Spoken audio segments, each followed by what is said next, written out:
उधर अफगानिस्तान के विदेश मंत्री के भारत पहुंचते ही पाकिस्तान ने अफगानिस्तान के खिलाफ जंग छेड़ दी। पाकिस्तान ने अफगानिस्तान पर यह हमला कहते हुए किया कि वो टीटीपी के मुखिया को मारने के लिए ऑपरेशन चला रहा है। लेकिन अफगानिस्तान ने पाकिस्तान की इस हरकत के बाद उसे सीधी चेतावनी दे दी। पाकिस्तान और अफगानिस्तान के रिश्ते तो पहले ही ठीक नहीं चल रहे थे, लेकिन पाकिस्तान के हमले के बाद दोनों के बीच की कड़वाहट साफ दिखने लगी। अफगानिस्तान के विदेश मंत्री के भारत दौरे पर भी पाकिस्तान की बौखलाहट साफ दिखी।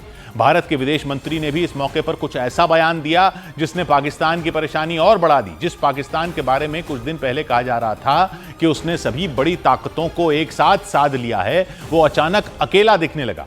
कुछ दिन पहले तक कहा जा रहा था कि पाकिस्तान ने ईरान और अमेरिका दोनों को साध लिया, सऊदी अरब के साथ भी नेटो जैसी डील कर ली। चीन तो पहले ही पाकिस्तान का दोस्त है। रूस से भी पाकिस्तान की फाइटर जेट से जुड़ी डील की खबरें आई। यानी दावा किया जाने लगा कि पाकिस्तान ने एक साथ कई नावों की सवारी कर ली, लेकिन अफगानिस्तान के सामने पाकिस्तान बिल्कुल अकेला दिखने लगा और इसीलिए उसकी बौखलाहट भी साफ दिखने लगी। और अफगानिस्तान के विदेश मंत्री के भारत पहुंचते ही पाकिस्तान ने अफगानिस्तान पर हमला कर दिया। पाकिस्तान ने दावा किया कि उसकी सेना ने टीटीपी के मुखिया का अंत करने के लिए हमला किया, लेकिन अफगानिस्तान भी बैकफुट पर नहीं दिखा, बल्कि अफगानिस्तान ने पाकिस्तान को सख्त चेतावनी दे दी। वहाँ पे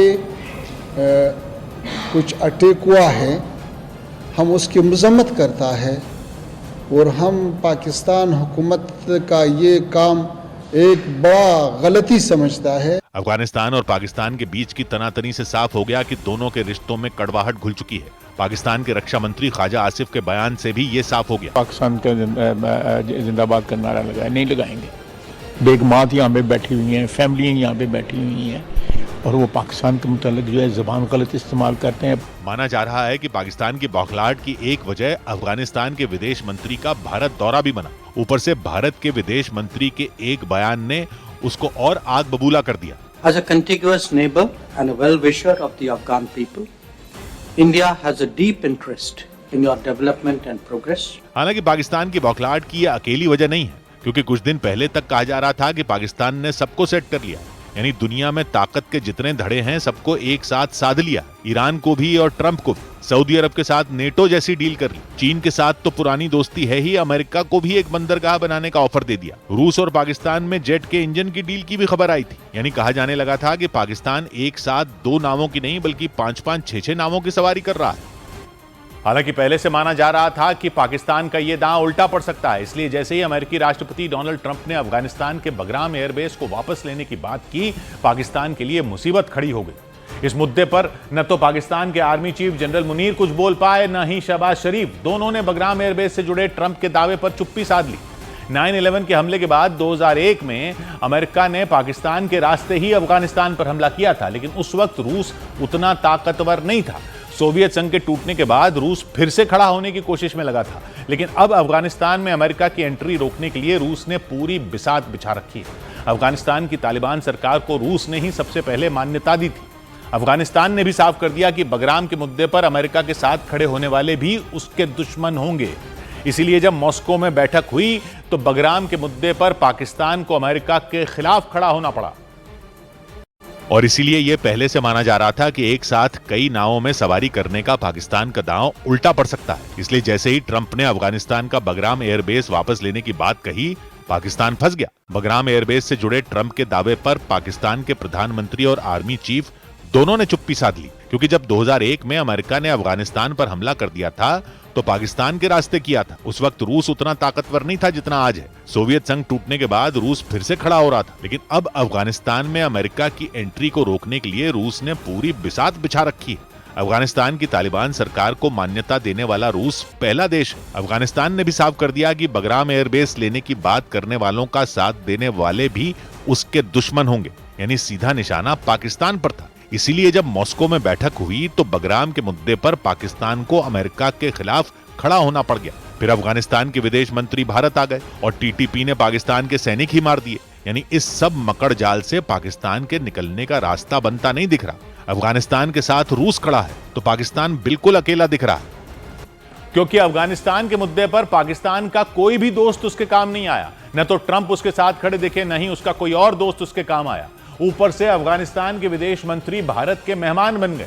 भारत में अफगानिस्तान के विदेश मंत्री के सामने भारत के विदेश मंत्री ने एक ऐसा बयान दे दिया जिसने पाकिस्तान के जख्मों को हरा कर दिया।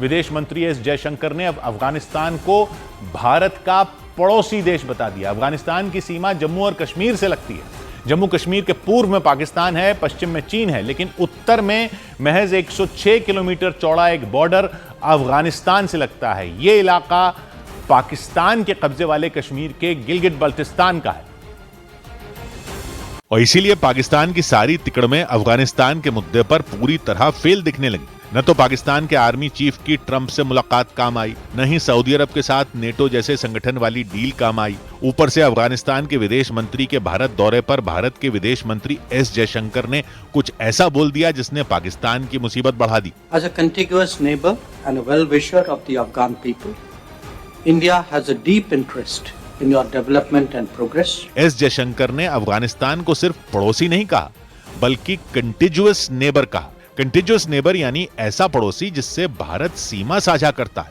यानी भारत के विदेश मंत्री ने आधिकारिक मंच पर बता दिया कि भारत और अफगानिस्तान एक दूसरे के साथ सीमा साझा करते हैं। एस जयशंकर की इस बात को समझने के लिए नक्शे को गौर से देखना जरूरी है। नक्शे में जम्मू कश्मीर के एक तरफ पाकिस्तान है, दूसरी तरफ चीन है, लेकिन उत्तर में एक छोटा सा हिस्सा अफगानिस्तान से भी लगता है। ये महज 106 किलोमीटर लंबा बॉर्डर है जो अभी पाकिस्तान के कब्जे वाले कश्मीर में गिलगित बाल्टिस्तान की तरफ है।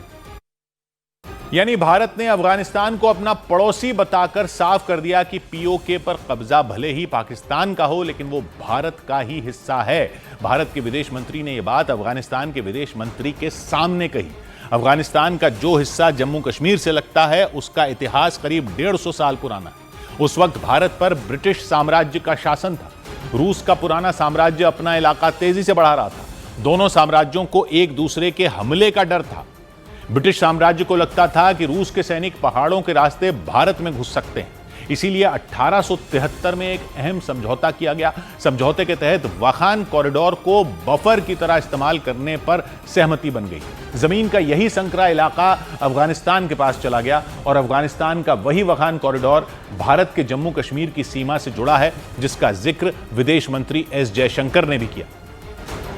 यानी कूटनीति के लिहाज से भारत ने एक बड़ा दांव चल दिया। भारत ने साफ कह दिया कि अफगानिस्तान के साथ लगने वाला बॉर्डर भारत का है, वो भी अफगानिस्तान के विदेश मंत्री के सामने, जिसका सीधा मतलब ये हुआ कि पीओके पर पाकिस्तान का कब्जा अवैध है। ये बात उतनी ही महीन है जितना महीन ये बॉर्डर का हिस्सा है। अफगानिस्तान के इस हिस्से को वाखान कॉरिडोर कहा जाता है। वाखान कॉरिडोर अफगानिस्तान का एक संकरा दूर दराज का इलाका है। ये वो जगह है जो चारों तरफ से ऊंचे पहाड़ों से घिरी है। वाखान कॉरिडोर के जरिए ही अफगानिस्तान चीन, पाकिस्तान और ताजिकिस्तान से जुड़ता है और इसका 106 किलोमीटर का हिस्सा जम्मू कश्मीर से भी लगता है।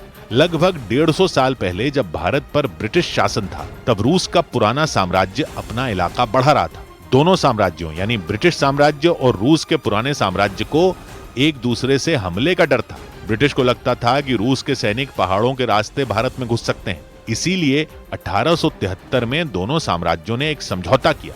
वाखान को इस समझौते के तहत एक बफर यानी दीवार की तरह इस्तेमाल करने पर सहमति बन गई ताकि दोनों साम्राज्यों की सीमाएं एक दूसरे से न लगें। दोनों के बीच का ये इलाका अफगानिस्तान को दे दिया गया। यहीं से वाखान कॉरिडोर बन गया, एक संकरी सी जमीन का टुकड़ा जो अफगानिस्तान के पास चला गया, जो न सिर्फ संकरा है बल्कि इस पहाड़ी इलाके में जिंदगी बेहद मुश्किल है। सर्दियों के मौसम में वहां इतनी बर्फ पड़ती है कि रास्ते ठप हो जाते हैं, लोगों का जीना मुश्किल हो जाता है। वहां रहने वाले वाकी और किर्गिज लोग बेहद खराब हालात में जीने को मजबूर हैं। पहले ये लोग कारोबार के लिए चीन और दूसरे देशों में आसानी से चले जाते थे, लेकिन 1949 में चीन ने अपना ये वाला बॉर्डर बंद ही कर दिया था।